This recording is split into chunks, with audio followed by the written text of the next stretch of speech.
सर्व लाडक्या बहिणींसाठी पुन्हा एक आनंदाची बातमी आहे. कारण सरकारने तुम्हाला आता तिसऱ्यांदा ई-केवायसी करण्याचा एक चान्स दिला आहे.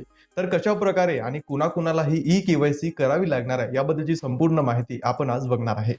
तर महिला व बालविकास मंत्री आदित्यताई तटकरे यांनी सोशल मीडियावर नुकतीच एक पोस्ट शेअर केली.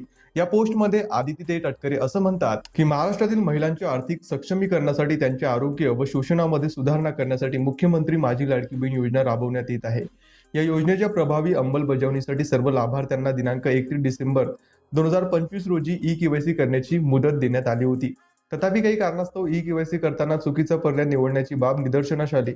म्हणून योजनेच्या निकषांनुसार या लाभार्थी महिलांची क्षेत्रीय स्तरांवर अंगणवाडी सेविकामार्फत प्रत्यक्ष पडताळणी करण्याच्या सूचना राज्यातील सर्व जिल्हा अधिकाऱ्यांना देण्यात आल्या आहेत, अशी माहिती महिला व बालविकास मंत्री आदित्य तटकरे यांनी सोशल मीडियावर दिली. थोडक्यात काय तर थेट अंगणवाडी सेविकांच्या मार्फत आता तुमची ई-केवायसी होणार आहे. आता ही ई-केवायसी कोणी करावी असा प्रश्न तुमच्या मनात असेल. जर तुम्हाला वाटत असेल की तुमची ई-केवायसी चुकली तर तुम्हाला अंगणवाडी सेविकांच्या मार्फत तुमची ई-केवायसी करून घ्यायची आहे. परंतु ही ई-केवायसी केल्यावर तुम्हाला नोव्हेंबर आणि डिसेंबरचा हप्ता मिळेल की नाही याबद्दल सरकारने कोणतीच माहिती दिलेली नाहीये. तथापि तुम्हाला जर वाटत असेल की तुमची ई-केवायसी चुकली तर तुम्ही अंगणवाडी सेविकांमार्फत तुमची ई-केवायसी आता करून घ्या आणि ही महत्वाची माहिती सेव्ह आणि शेअर करायला विसरू नका.